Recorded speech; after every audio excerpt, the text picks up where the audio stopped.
Action, we are live. Hello, everybody who happens to find us after the live chat. I am Brony Question. We have Foley Review. We have Nozavix, and we have Robert, which I'm not sure what the rest of your name is because it only shows me Robert. Anyway, Hello.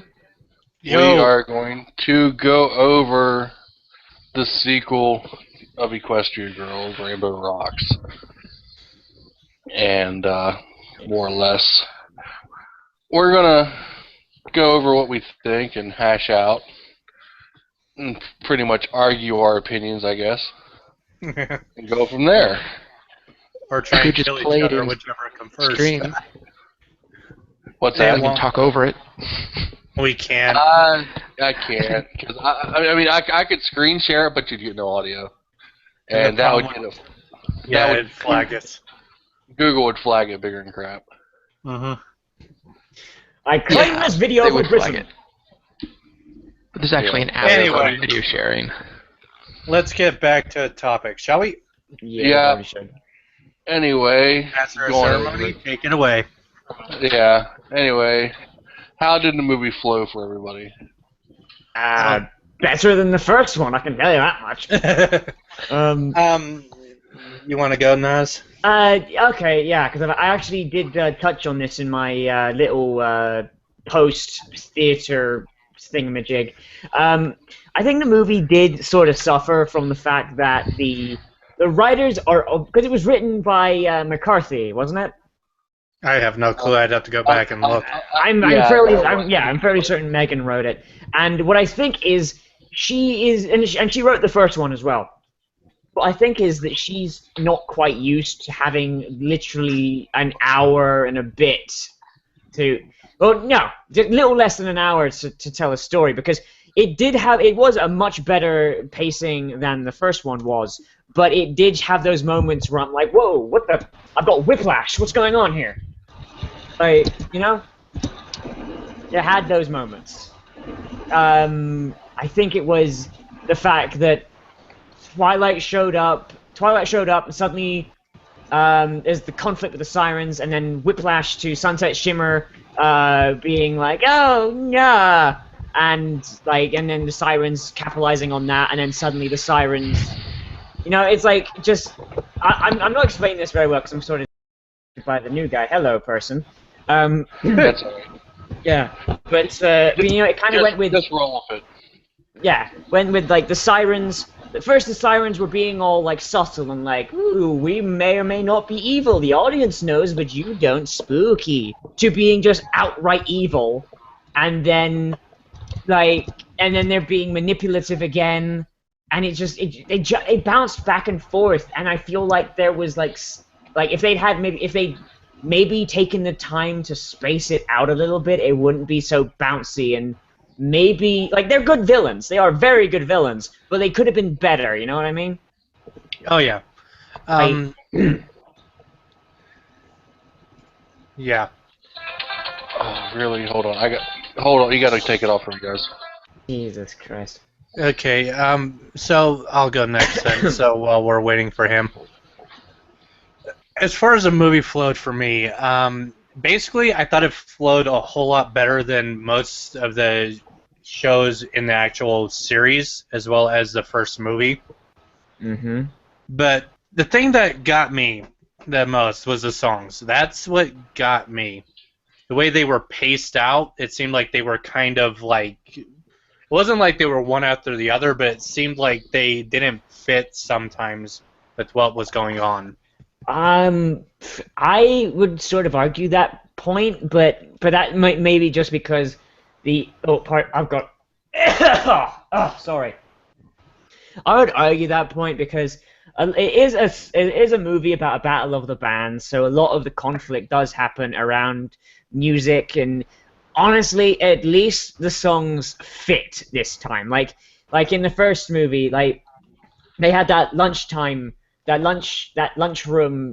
concert thing out of the High fucking School nowhere. Musical reference. Ugh. Yeah, like they went from High School Musical to an actual like Battle of the Bands sort of thing, where the music Like, they didn't just play music out of nowhere. The characters were actually playing the instruments for the most part. You know? Like, I think maybe there's like one song where that wasn't the case. But this is what I'm talking about, though.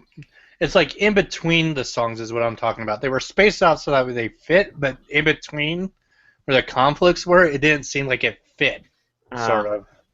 Oh yeah, now I see. Yeah, I see what you mean. Actually, So- now that I think about it, can I just say something really quick?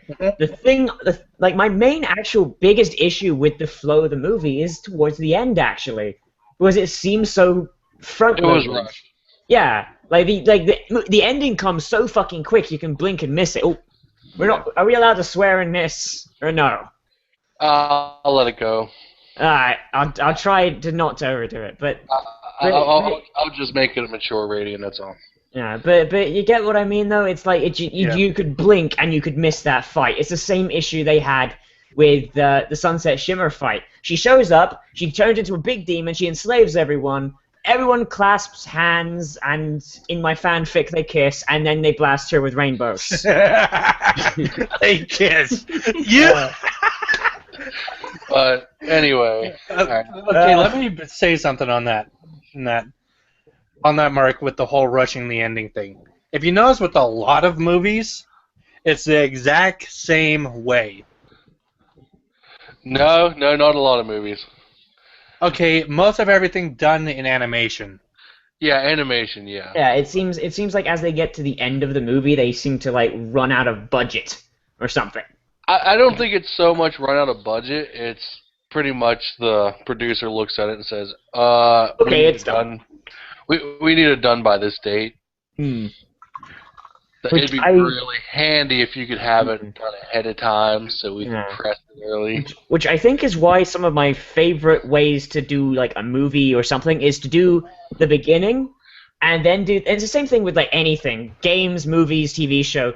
Do the beginning of the thing, of the episode, movie, game, then the end, and then the middle. Yeah. That way you've got a strong start, a strong end, and if you do run into issues where it's busted, it's going to happen in the middle, and it's going to be something that the audience is hopefully going to either forget or forgive as they reach the really awesome end. You know what I mean? as it fixes itself throughout the middle. Yeah, or that.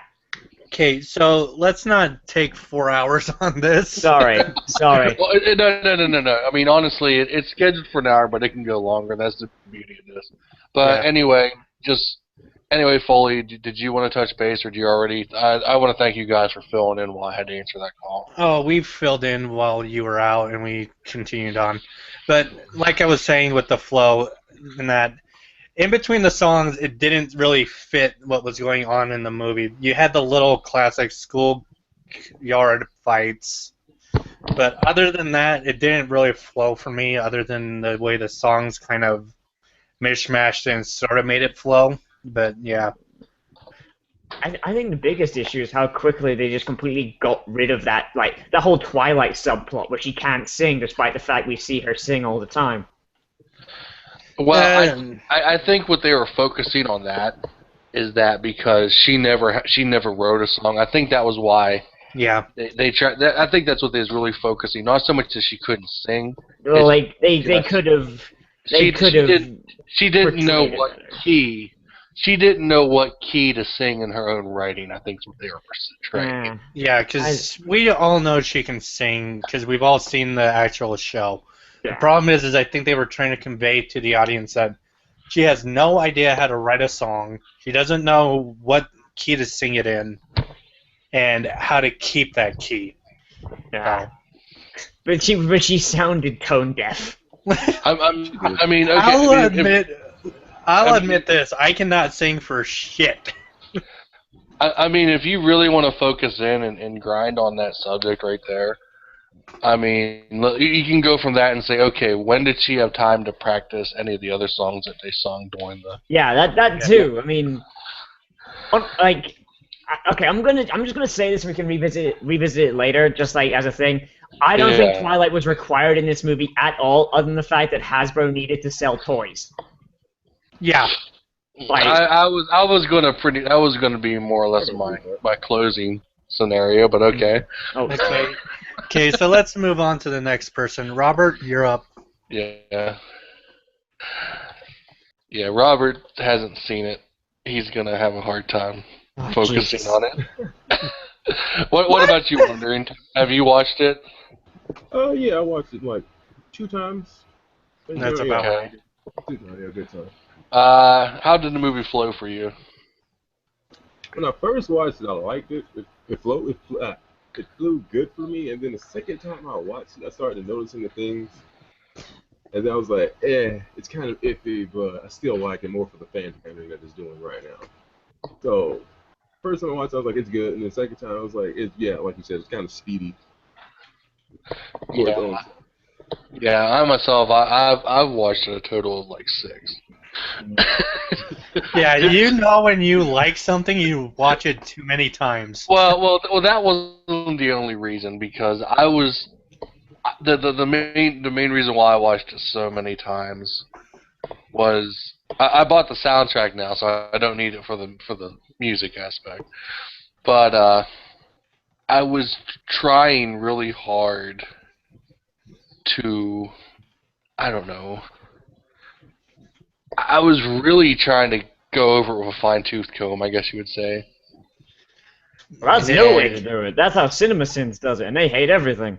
Yeah, well, yeah, but I'm trying to be different in that aspect. Like I said, I mean, I enjoyed the movie the first 3 times. The other 3 times, I still didn't. I didn't dislike it, but You started seeing the seams. Yeah. yeah. And like as far as like flowing for me, I mean originally the first couple times I watched it, I thought it was perfect timing whatsoever. And this is more of a complaint with the soundtrack than the movie. But they've done this with three albums that they've put out now. The songs don't follow the order that the movie runs. And yeah, that sort of makes me think that they came up with the song things first.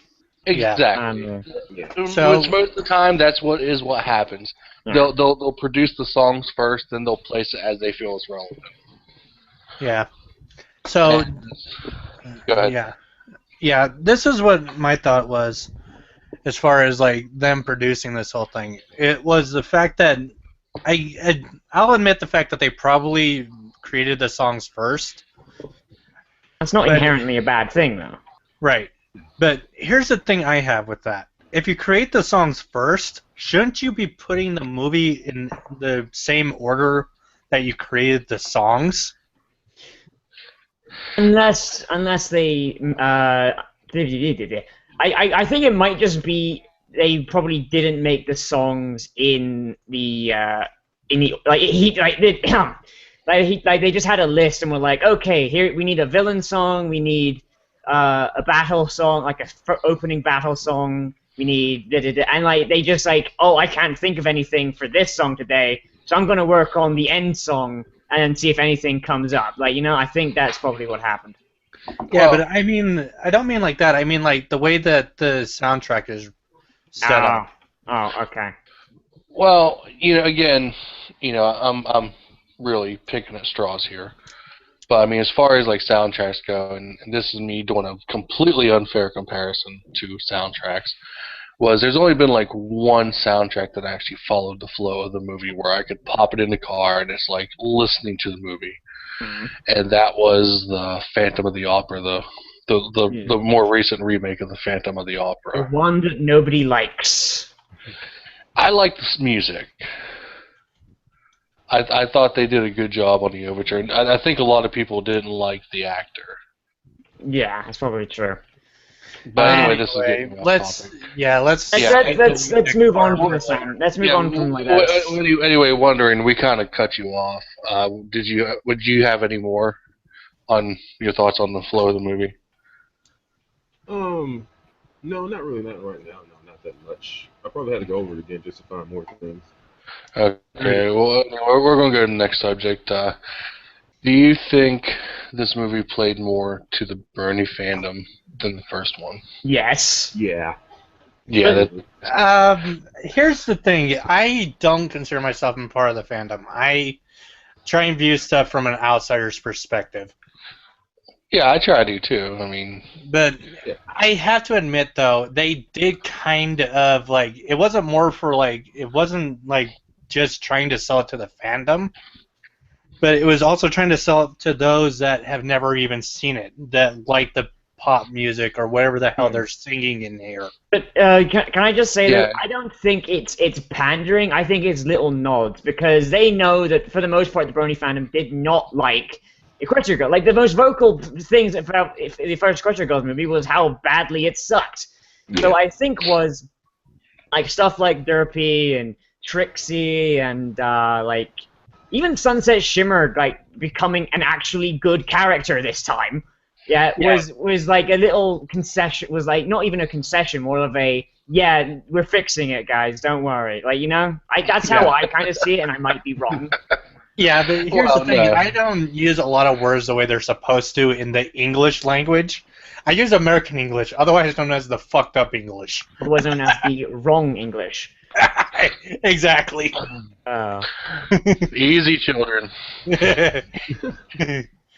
But here's the thing. I really do think that they did a whole lot better job on kind of like referencing the fans and trying to keep it more cohesive with the actual MLP universe. Yeah, I mean, Lyra Bond is now canon in some universes. I mean, and it's not only Come on. that. Just because of that, you can't call that canon. Just because they did that. oh, you that is cannot. totally canon. Okay, hold up. Hold I'm being a shit. Okay, before you guys go off topic to that, let me just get a word in, okay? Okay. Did anybody notice the references that they made in this to like the first season? Yes. Yeah. They did the same thing in the first movie as well, only they did it extremely clunkily and terribly. So you noticed the frickin' Crusader song reference that? Yes. Yeah. Yeah, that was from the talent show. Yeah. And which is kind of weird because they already did that reference, kind of, because they were playing in the first movie. They were playing that song on YouTube. No, they were not. They were in the first movie when Twilight was- well, actually, no, that was the Crusader theme song. Yeah, that was the theme but it song, was the not same, the actual. But it was the same song. It was the same song from the talent show, though. Yeah, but the difference was they was actually dressed up for the talent show this Oh time. yeah. I'm just saying the reference was kind of been made, except this time it's in visual format instead of audio format. Yeah. Well, I mean, if you really want to get into playing off stereotypes, I mean, I could spend the next hour digging the movie apart because I've watched it enough. But I watched it 2 times and I already have over 40 notes, but don't get me started. I'm just saying. I mean, I could really pick it apart if you want. Oh, you guys have notes? Wow. Casuals. Yeah, let's put it this way. When I first watched it, I sat there with my keyboard on my computer with my notepad open, and I just took notes. Man, taking notes. Freaking casuals. Not memorizing the film. Jeez. I memorize it. Oh, I memorized it. I had the marks and everything. This happened then. This happened at this moment. At this exact mark. At this millisecond mark. All right. What about you, Wondering? The references, yeah, I remember the Diamond Dog reference. Yeah. Oh, I noticed that the second time Yeah. around. That was... I didn't notice that my first time watching it. Yeah, it took me my second time too. When I seen it, I was like, oh, they actually are here. I was like, wow, that's pretty good. And then the Octavia voice. Oh, that Octavia voice is really good, and I really hope she appears again. Yeah. I didn't even hear her, so... Oh, it is the most British voice. It is. It is. I think it's Kensington. You know, he's like when you think of like stereotypical like God save the Queen. Like it is that level, and it is brilliant. Okay. It is. And You're exactly right. Here's the thing. I didn't even notice that, and the moment you said that, it It just matched. it's not even that. It's a stereotypical voice that he just did. It's like, why? Well, it's a stereotype because that's what all of our posh people sound like. If you live in Kensington, you sound like that. Yeah. Was it? I knew she was trouble. It's like that's. It's like that's how she said it. Exactly. And you know, I was really expecting, which I haven't seen a whole lot of people get bent out of shape about that because they did right, you know, doing the voice actor because a lot of people said, you know, if they give her a voice and it's not British, people are gonna melt down. I honestly. I didn't even think Octavia was British. I don't know. 8chan kind of flipped their lid about it, but that's 8chan, so who cares? Yeah. I don't even know who you're talking about. So. 8chan is 4chan 2.0. It's an image board. Yeah. I go there occasionally, and they were just flipping shit over the Octavia voice. I have no idea why. Because it wasn't the person who did the voices in the little skits. Yeah. That's what they're getting bent out of shape about. And, like, that's why they left Final mute. Yeah, which is kind of weird. That and Derpy. Yeah. Well, anyways, we're getting off topic. Let's get back on topic. Yeah, we are. We All right. getting off topic. Do you have any more just wondering? The references? What was the other reference? Well, I can't think of any references right now. Oh, I could name a list of them, but I'm gonna save that for a written review. So the mod reference, I'll say that. Oh yeah. I was not even a reference. He just showed up. Yeah. Okay. Boulder was hungry. Boulder was hungry. I can't believe that's Pinkie Pie's sister. But tell me about it. Oh, jeez. And the thing is, it was completely unnecessary, and it actually made me groan a bit. I don't know. Like, I'm not the biggest fan of Maud Pie. Like, if anyone that watches this is what? Well, okay. Let's put it this way: I know what they're doing with the second movie. They was trying to fit every character that was in the season. Every character that everyone likes, yeah. But the Maud thing was like she showed up for 5 seconds. No, not even 5 seconds. Like actually, yeah, exactly 5 seconds probably, and then she was gone. And it's like, I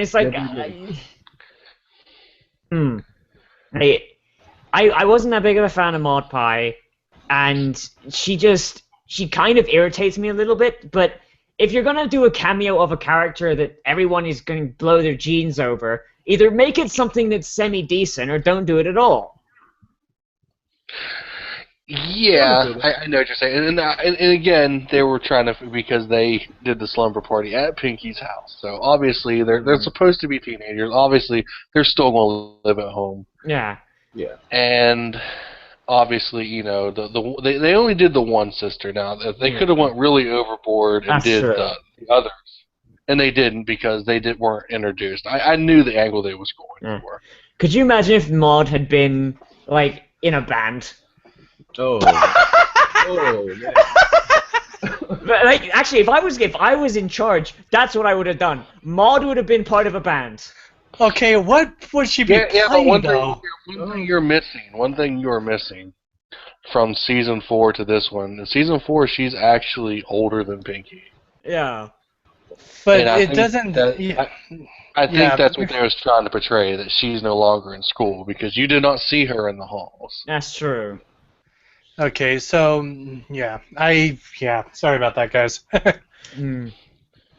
But anyway, if anyone else doesn't have anything else to say, we're going to go to the next one. That's fine by me. Okay, and this is pretty much what we've been talking about. Did you enjoy the music or not? I'm listening to it right now. I loved it. Okay, here's my thoughts on the music. Even though, like I said before, I have no clue what type of music it is because I listen to 40 million different songs, but I'm not an audio head like Question Brony over there. It's new age pop, what it is. Okay, so it's that, but it doesn't matter to me. I really like the songs, and one of the ones that really stuck out to me was the Battle of the Bands, the ending one, and the As Cool as I Want to Be. Those two were the ones that really Awesome as I stuck to wanna my. be. Yeah, The those trick- two. Song. Yeah, those two were the ones that stuck out the most to me throughout the entire movie.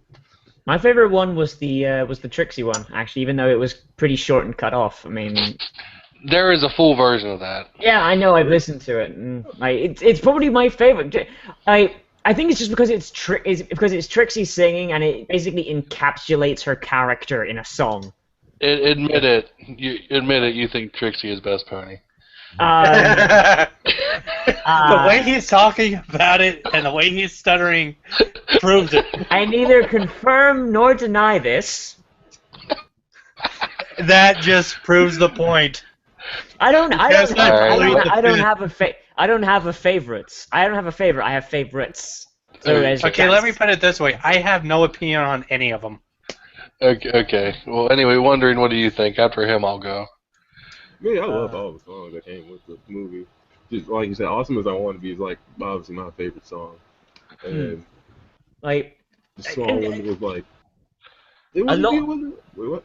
I'm sorry, I was gonna say like a lot of these characters, and I was like awesome, like I want to be, tricks up my sleeve, battle of the bands, just and I basically like every song that is sung solely by either a character or a group of characters is so them that it like literally only they could have sung it. Like you wouldn't have heard bloody Sunset Shimmer singing "Tricks Up My Sleeve," for example. Yeah, but Okay. hey, there's a Okay, lot let me- of truth in that in real life too. Like there's some bands that become their signature song. Yeah, and it. Like Queen, what was their favorites? What was their like? We will rock you. I always thought Queens was fuck. What was it called? Fuck. I can't remember what it's called. We are the I'm gonna make a supersonic man out of you. That's the line, and I can't fucking remember the name of the song. Damn it! I'm drawing a blank on that one. I'll have to research. I have no clue. Yeah. I'm The having one some. that got in my head from Queen was probably "We Will Rock You." I don't know. Maybe it's just because I like I always hear "We Will Rock You" as a fucking football thing. So it's like it doesn't. Well, they play at the sporting events, yeah. Yeah, like when I hear "We Will Rock You," I see that and I imagine the World Cup or like World Cup. like football, like just I don't know. That's England talking right now. But, Okay, here's the thing. You're talking to an American. We know that as soccer, okay? Well, No, they maybe call it you should get good. How about that? They do call it football. You can't correct that. Yeah, but I know football for like everywhere else as soccer.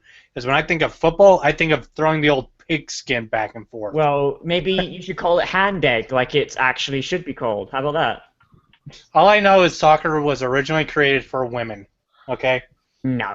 It was actually made by kicking around the decapitated head of a Danish soldier, but that's a story for another time. But the modern version was actually produced for women. So yeah. All right. Anyway, let's get back on topic. All right. I'll go with mine on music. Yeah. I really enjoyed the music enough that I bought the soundtrack. The Trixie one, I was kind of worried that because they only did the choruses in the movie. They never really went into the whole song. I was kind of worried that her song was literally just one big chorus. And that was another thing too. If you want to start getting into like styles of music, if you really sit and take it apart. Like I said, the Dazzlings is more poppy-ish, like almost like Backstreet Boy-esque. Because I mean, they dress like they fell out of the '80s. So, you also got to remember the time period. They've probably been there for a while too. Over 1,000 years. So. Well, Equestrian times. we don't know what the timeline is based from when they were. We don't even know how old Celestia is, so. Well, I theorize she's at least 5,000. Yeah, well, we're getting in the forest here. Yeah, but But as far as music goes, like I said, it was almost like Backstreet Boy-ish, I guess, because they were more vocal, and the music was basically was dubbed Mm. into their singing. I mean, and plus the style of the back music they used just really reminded me a lot of like NSYNC, Backstreet Boys type stuff. Mm. And when depending on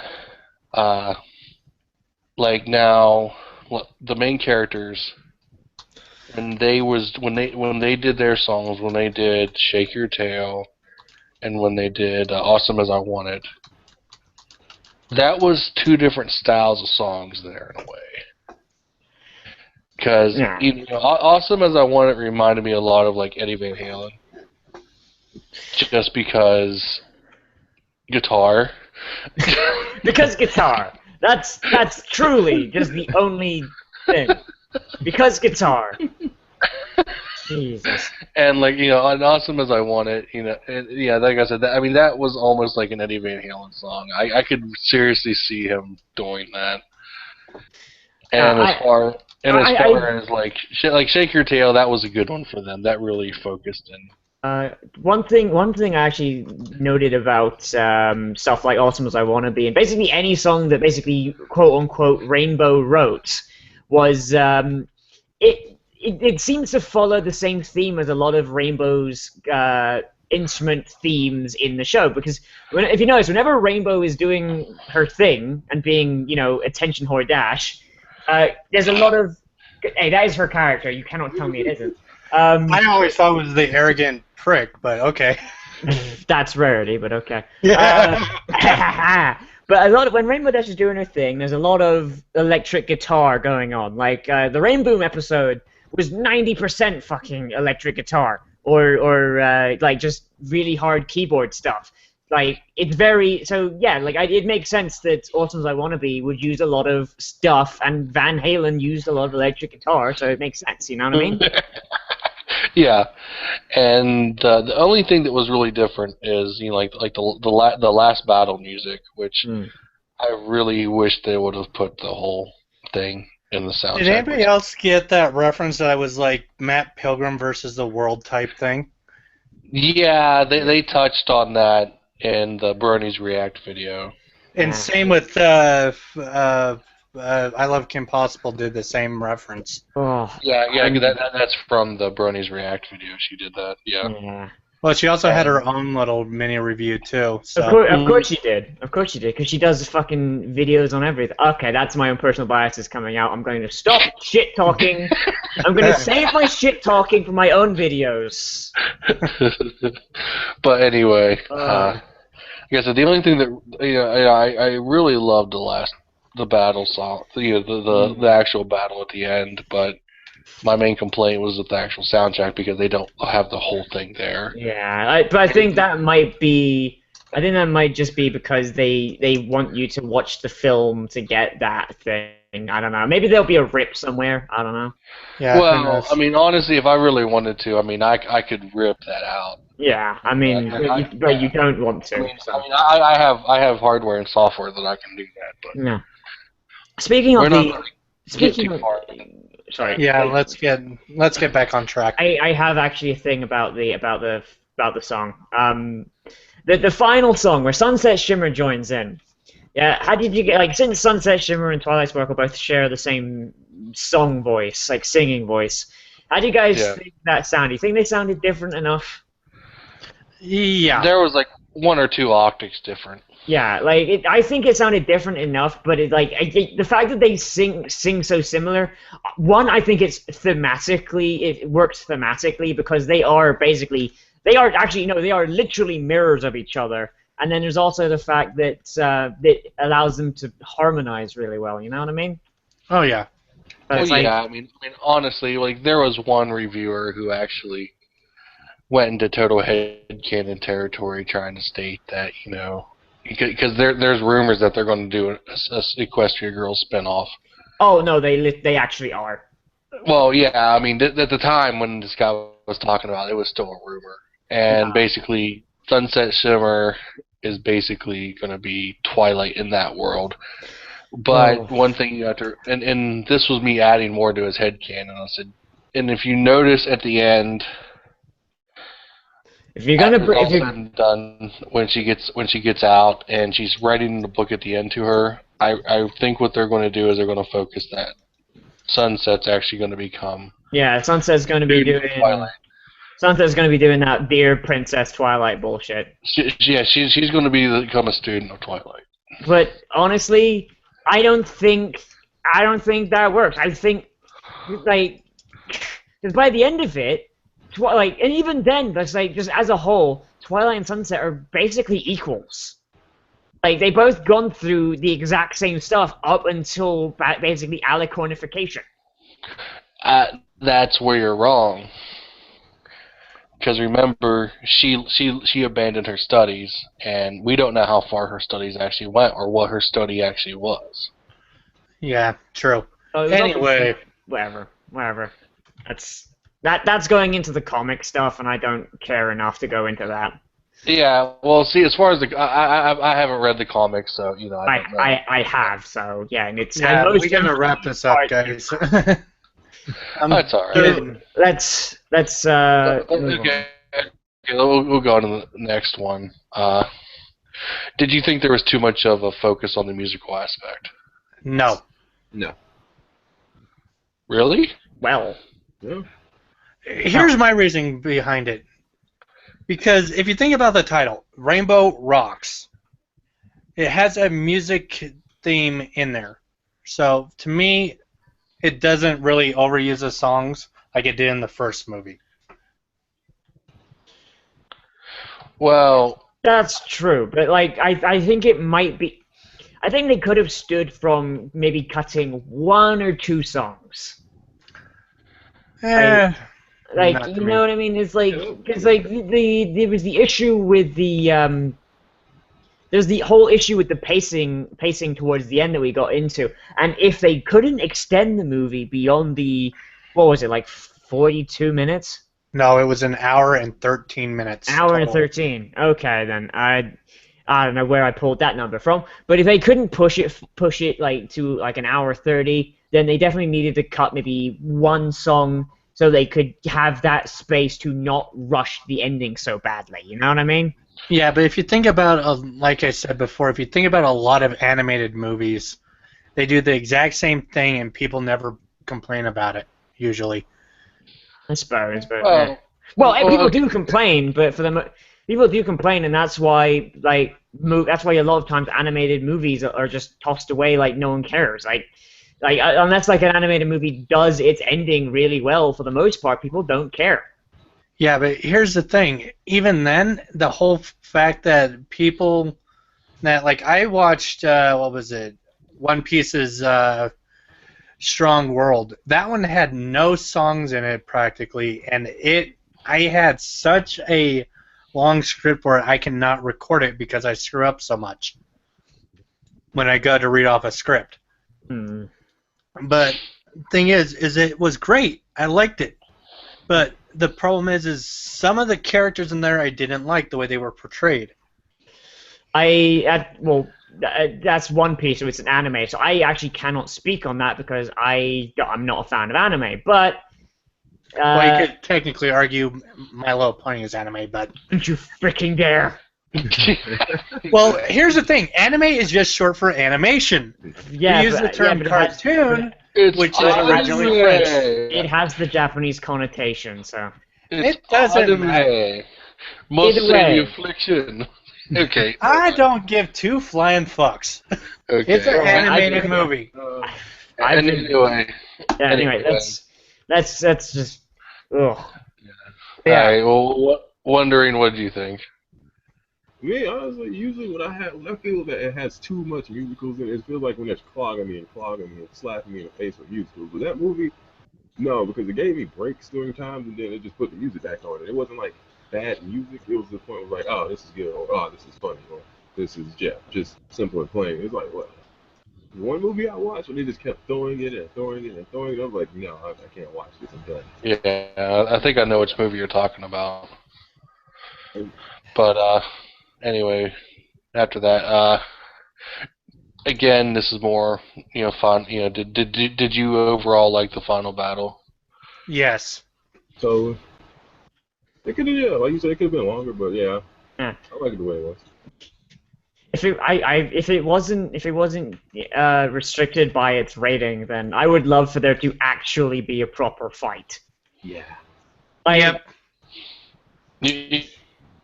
You mean like command? Like.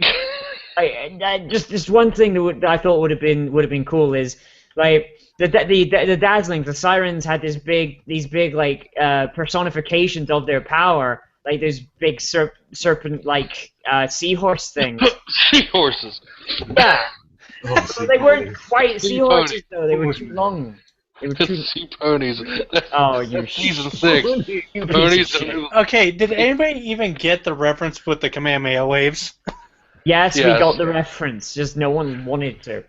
I know frickin' Ratchet's gonna go frickin' bonkers. I mean, If he hasn't already. If you really want to get into it, you also had the spirit bomb. Yeah. Yeah. Yeah. Everyone, lend Sunset your energy. And then you had the frickin' taste the rainbow. Here's the rainbow, motherfucker. Exactly. Oh, man. And you didn't have it only once, you had it twice. But other than like, just one thing I want to say is the Sunsets had those personifications of their being, but meanwhile they had like they shot cutie mark lasers, and honestly, I think I would have been super hyped if like these big like Celestia proportion versions of the main six and Sunset just popped out and just like sup bitches and just punched them out like. Just like a Celestia proportion Fluttershy comes up and she like kicks Sonata in the face. I don't know. Well, Okay, I have to say something. I don't know who the klutz one of the three sirens was. Sonata. Sonata Yeah. does. Sonata. Taco Tuesday. Okay, so speaking about Sonata, you gotta admit, I don't think she fit in that group at all. I don't Yes, think she she did. did. I was waiting for her to turn good, and it never happened, and I was super happy. I thought that too the first time. And honestly, I thought she. I'd like to know why It- Snits and Snails aren't She with- does fit. They're not with Trixie. Well, yeah, there was no one. Sunset fired them for being incompetent and screwing up the first movie. Yeah, but I don't know why they didn't go Yeah. back to frickin' Trixie, though. Because when she I shows up think- again, she doesn't have anybody in the first movie. Then when she shows up in the second movie, we got two unknown chicks that we don't know about. Oh my! What if Trixie shows up in like season 5 and she's got like those two as horses and they're just following her around thinking she's like the shit. Like that would Yeah. be. That's Brilliant. probably what's going to happen. If that's Anyway. if that's foreshadowing, I'm all for it. That's probably there's probably some foreshadowing, like there was some fan service paid. I'm sure there's a lot of that there. Anyway. Because I really think that the foreshadowing, and then anyway, yeah, go ahead. But as far as that, and did you really think that the after the credits Twilight was needed? If they wanted to have a third movie, yes. And honestly, I kind of want to see this new Twilight. I kind of want to see this new Twilight because I want to see. Pardon me, I'm just making noises. I kind of want to see how this new Twilight differs from Sunset because we've said before that, and also even in the comics, Sunset is Twilight minus her friendship studies, but she's just as smart as Twilight and just as talented. But then they got this new Twilight who is born in the human realm, seems to be like either she's very very good at like science, as because science basically is analogous to magic, at least in MLP, or she knows something about magic that everyone else doesn't. So, like, I'm wondering how she differs from Sunset in that regard. I'm wondering, like, what like we've seen the Twilight path, we've seen the Sunset path, and now we've got this third other path that was someone say the word. Yeah, whatever. It's What word are unknown. you hunting for? Hitherto. Hypothesis? No, that was not what I was spelling. whatever. It was unknown until this point. I'll use a synonym. I don't know why I'm failing the pronunciation. But, like, so I'm wondering just what they... like, this third path, like, what is it about? Like, what happened to her to make her, like, why doesn't she have a Celestia analog? Like, not even, like, a cadence, you know? Well, okay. I think I can fill that in a little bit. You know, basically the way they portrayed her, the messed up hair, pencil, big glasses, and basically a flowchart of energy. You know, she has a seismograph or some type of graph that could measure the energy. A magmograph. Yeah, well, I'm going to just call it a seismograph because maybe they're saying. Let's just go with maybe graph because. Okay, yeah, we'll go with that. And as far as I think what they're insinuating is, basically she's turbo nerd. Lab coat, glasses, pencil, messed up hair. She's turbo nerd. And for all we know, that she probably graduated when she was 12. Well, one thing actually that's kind of funny. What if she's actually older than the rest of the main six and is in college? Because if we look at the pilot. Yeah, if we look at the first episode of the actual show, Twala's essentially in college, which means they've got to be like the main six have to be at least 18 or in that collegiate age group, which kind of makes it weird that they went to high school, like when they could have made it a college movie. But I guess teenage girls and little girls want to see high school more. I have to say something on that with the whole foreshadowing type deal.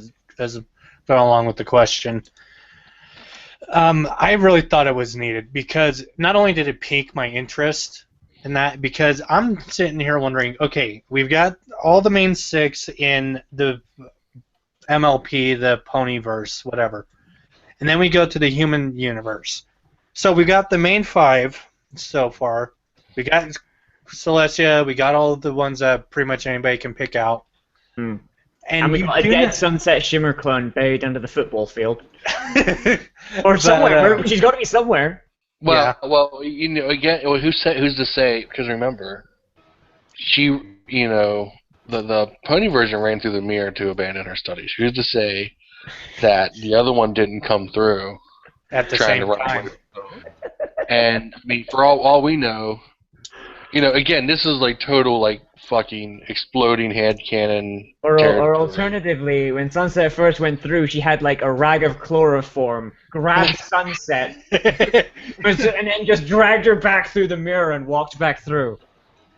Who knows? But anyway, like I was saying, it just makes me wonder what the hell happened to her, because I know from watching the show that Twilight is not only is she a super nerd, I'm guessing her IQ is somewhere in the order of 200 at the bare minimum. I think that one of the writers made an offhand comment about it being like super genius level, like 300 or some shit. But that may have just been them making fun of like those really bad OCs. You know the ones. Well, okay, but I mean, if you're getting to that turn, I mean, when you're giving IQs, which version are you giving IQs to? That's true. I don't know. I'm talking to the one from the show, the actual show, because if you, yeah, but I'm you can't really measure that in IQ. I mean, because it's all magic and wizardry level. Yeah, but I'm not talking about like her magic use. I'm talking about the way that she uses her problem-solving skills. She doesn't. Yeah.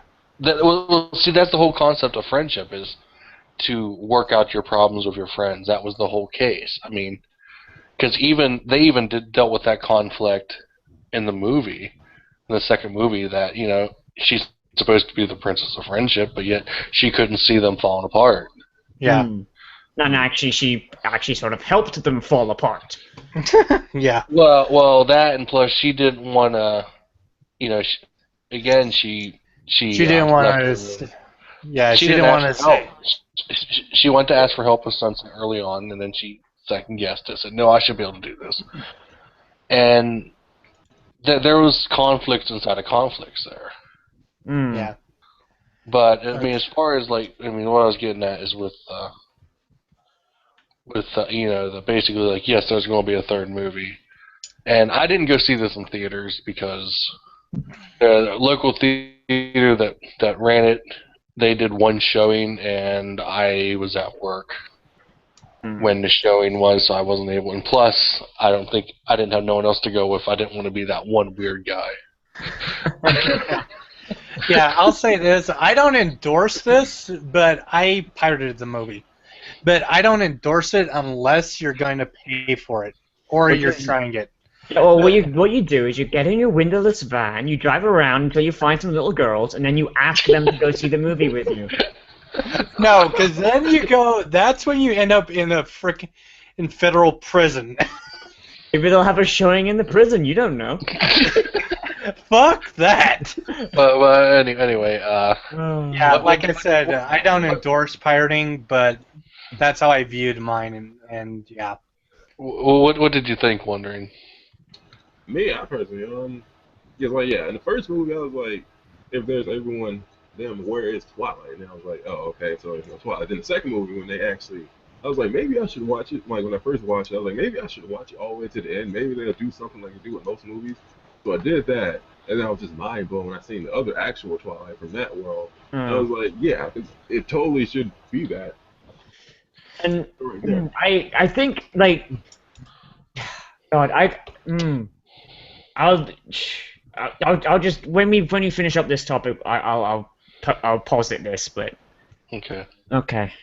I'll just continue. All right. Well, that's pretty much the questions I came up with, except for Foley's. Okay. So did you notice any small animations that caught your eye? no, I didn't notice any, but I'm notoriously bad for noticing that stuff. Okay. When for me, I was kind of bent out of shape about when they did the promo videos for the promos for the movie. I was really expecting them to tie into the movie, and they didn't. Yeah. I think that they really worked sort of like prequels, and then you had the sneak peeks, which ruined the first 20 minutes of the movie. I didn't see the sneak peek, so. Yeah, because I'm the one that had to point out the first sneak peek thing to him. Yeah, because I didn't catch it the first time, and after I caught it, then after the next time, you can see, when they talked about, Vinyl, she never takes off her headphones. When they're in the cafeteria singing, you look back in the background, you can see her just like rocking her head out to the headphones. Yeah. And yeah, like I said, I was really bent out of shape. I was really bent out of shape because I was looking forward to see, them going and having to get the instruments and seeing them actually put the band together. But I think that would have added too much to the runtime, and it would have made a movie with an already rushed conclusion even more rushed. Yeah, but the promos but the stuff was already made. They had a runtime to meet though. Yeah, and here's the thing, like, even though I asked the question, the thing that I noticed a lot of the times, that was throughout the first, quarter of the movie, they had a lot of tiny macro animations in there that I really loved. And that they had the tiny little things that most people do not pick up. And unless you watch it to the point where you're zooming in on every key frame, because I can watch stuff on live speed and I'll catch 90% of the stuff. But I noticed the small little animations that they had. I noticed near the end when they had the DJ car thing pop up, I noticed on the second time through that they had the little vinyl little pony front ornament. Yeah. Well, again, that's probably going frame by frame. I mean, I'm not that particular where I'm going to sit there and go frame by frame. Yeah, it's see, I didn't go frame by frame. I watched it in live speed. Jesus. Yeah, well, I mean, I did too. Like I said, I watched it 6 times. I mean, I seen it. Yeah, I didn't think nothing of it. I mean, Yeah, But but I normally don't miss a lot. But the thing that really perked my interest was all the small macro animations that they had that I'd noticed throughout the entire viewing. So that's well, what got yeah. my attention. My Well, attention. again, that's when you're getting obsessive and you're looking for. Like I said, I didn't start actually looking for stuff to stand out till like my fourth or fifth viewing. I wasn't even looking for it. I just noticed it as the frickin' peripherals. So But anyway, anyone else have any thoughts to cover? who's got the train horn? That's my side. I can't do nothing about it. Anyway, wandering. Continue. Was it animation wise on my side? No, not really. I had to like look at other like I like Kim Possible. I had to look at actually her video because someone showed me her video. But, just as far as just animation errors or everything wrong with Rainbow Rocks, I had to look at those to actually see the animation errors because I haven't watched that yet. to it. So, yeah. You know, wandering. I have one thing to say. You sound a hell of a lot like Ratchet. You know that? They're the same. They're the same guy. They're the same guy. He's in here. Oh God! Run away! He's gonna kill us all. Run! He found us out. Or we found him out even. Yeah, I do get that. I do get that. Anyway. But no, anyway, yeah, it's I guess closing thoughts is it overall. I mean, it's worth buying. I mean, as far as I'm concerned, I bought the original movie because obviously I didn't see it and it didn't pop up on Netflix and I was finished watching season 3. Season 4 didn't start yet. And I was jonesing really hard because I was new to this whole thing. I was jonesing really hard, so I jumped and bought the first one. I actually enjoyed the first one, honestly. I didn't mind it. I liked it, but I didn't kind of enjoy it like I did this one. Yeah, the first movie I just wanted to burn it. Like I thought they would never be able to do an actual horse movie. Like that that's what that movie made me think. And I'm glad I was proven wrong because this one's actually pretty good. Yeah, because you gotta admit some. Oh. What happened? What? Did it just die? I think his connection took a crap. But anyway, as far as that goes, again, like I said, I thought it was okay. It ain't to the level of I watched it like 6 or 7 times. I watched it twice, and that was pretty much all I needed to watch it. Yeah. Yeah. And the second one was definitely an improvement. Second one was leaps and bounds ahead. Like, Dude, I honestly, we know there's going to be a third movie, or even if it's not even a third movie, it's a spin-off TV show. It's going to be decent if they keep this steam up, but then they might not keep the steam up, and they might beef it up really badly. Like you can go either way, really. Yeah. Well, from what I've heard, is there's going to be another season, and they're actually going to be a pony style movie in 2015. Mm-hmm. Oh yeah, I heard that. It's actually going to be a feature movie from what they announced, and that's either going to be that's either going to be the closer for this generation, or it's going to be a precursor for. I think if they're going to do a movie, they won't do it. It'll show the midpoint. I mean, because they did say that this generation will last at least until 2020. So, and that's an at least. As long as toy sales keep up, I mean, they could literally run this generation into the fucking ground. Buy our toys.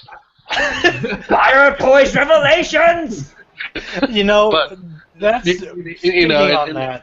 And another question I'm going to come up with, and I'll let you get to your thing fully, is with with as many crossovers out there, and since Hasbro owns the 2 franchises, Do you foresee a Transformers crossover?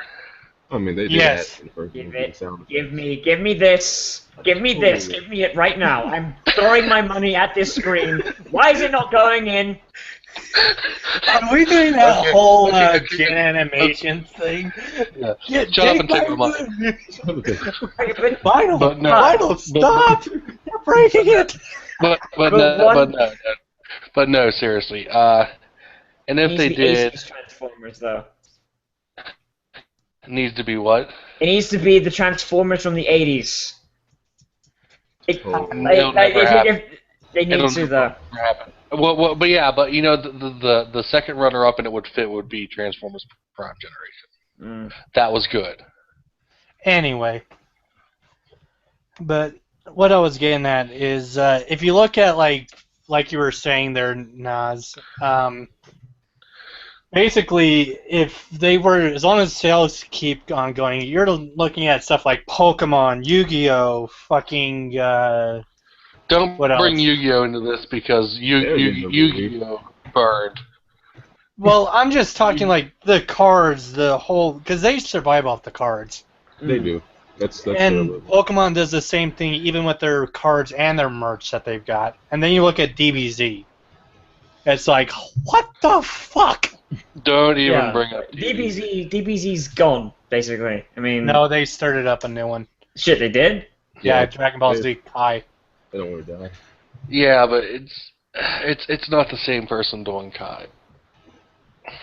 It's Because a relaunch, but whatever. It's still because the guy that the whole reason of GT was because the guy did not want to be part of the project anymore. And the guy and Toei wanted more money. Yes, we know. But well, that's the well. Actually, like the thing with Hasbro is they want more money, but they know for the most part, Hasbro knows that that the way to get more money is to produce a quality product, which means I think that unless they sell the rights to it to Michael Bay, but then you add to the fact that Hasbro recently bought a controlling share of DreamWorks, was it? Or they're You know, I'd love to see them sell the rights back to Lauren Faust. I'd love to see that. well, the rights aren't hers. She was hired on to make a My Little Pony TV show. Like Hasbro has owned My Little Pony since the 80s. No, but I'd love to see them sell the rights to the G4 generation to her. I don't care about the whole MLP thing as a whole. I mean, just this generation, period. One thing that'd be funny is if the woman that originally created MLP, oh, pardon me, if she somehow got the money to just outright buy her, because she's still alive and she's actually really cool with the whole Brony thing, because this whole Brony thing was what she wanted way back in the 80s. She wanted a show that like boys and girls of all ages could enjoy, but then Hasbro shows like, no, we're making this for little girls. Woo! God, my pretty pony. Don't bring that up. Yeah. I watched that. I watched that. I documentary. haven't. So I'm just going by what I know from actual interviews with the woman. Yeah. But if she got the rights back, I'm wondering what she would do with it. I'm wondering if she's still getting royalties. She is not. I don't. She sold the rights. Yeah, she sold the rights outright. So really, any money she gets is from just anything else, like people inviting her to conventions or stuff, or whatever she's doing now. Oh, well, that sucks. It's fucking terrible, because especially like with how far it's come and how it's actually cycled back to her original vision, like it's going to be really bittersweet for her, because now what she wanted originally has come to pass, but she's not there. She's not there for it, you know? Yeah. Like, and the thing is when like Hasbro bought Wizards of the Coast, and that way back when, pretty much what really fucked me over was the fact that the moment that Hasbro told Wizards of the Coast, you are not allowed to make 3.5 available to sell to anybody for use really ticked me off, because the moment they went to 4.0 and now they're on to 5.0, it just really irks me, because 3.5 was probably the pinnacle of D&D to me.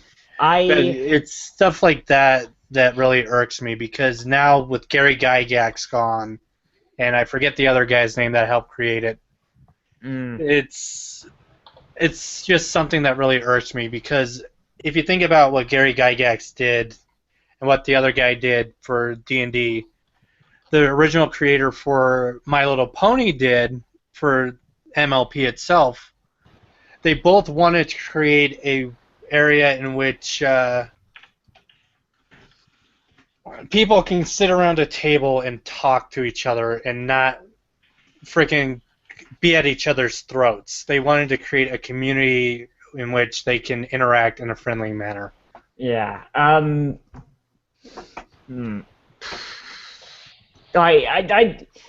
think I think Hasbro's gotten better since then, but they do definitely have their retard moments. Yeah. They do. And I don't know. And even then, there have been slip-ups recently, like the whole. I know Hasbro has a hand in IDW, and the fact that Ted Anderson got fired and then was unfired. Did you hear about the guy that got fired out of what was it, Cartoon Network? What happened? I don't know what happened, but basically he ended up doing something, and Cartoon Network's like, nope, we don't want you, and they fired him and they banned him off their property permanently.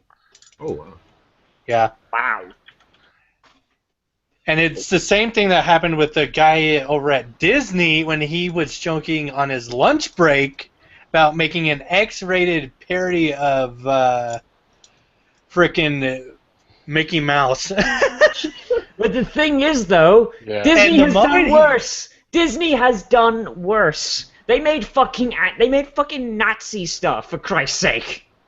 Okay. We're going to end the live stream here, and I guess you guys, we're not about to leave. I'm just going to end the live stream. Okay, but bye. anyway, anyone who finds this video, thanks for coming, and if you view it later, please leave a comment, and we'll try. Can I just say one thing? Sure. Those that are wondering, I also do live streams. After this one, technically tomorrow of this day, as of the recording, I'm also doing a Christmas review for Heartswarming Eve. So all those that want to watch or join are welcome. So. Oh, really? I'm doing a Christmas review of the G3 Christmas special. Kill me. Kill me, please. I'll gladly do it. I got my torture kit. Oh, my God. It'd probably be better. On that note, I'm going to end the live stream, but, like I said, you guys don't have to leave. We can continue. Like,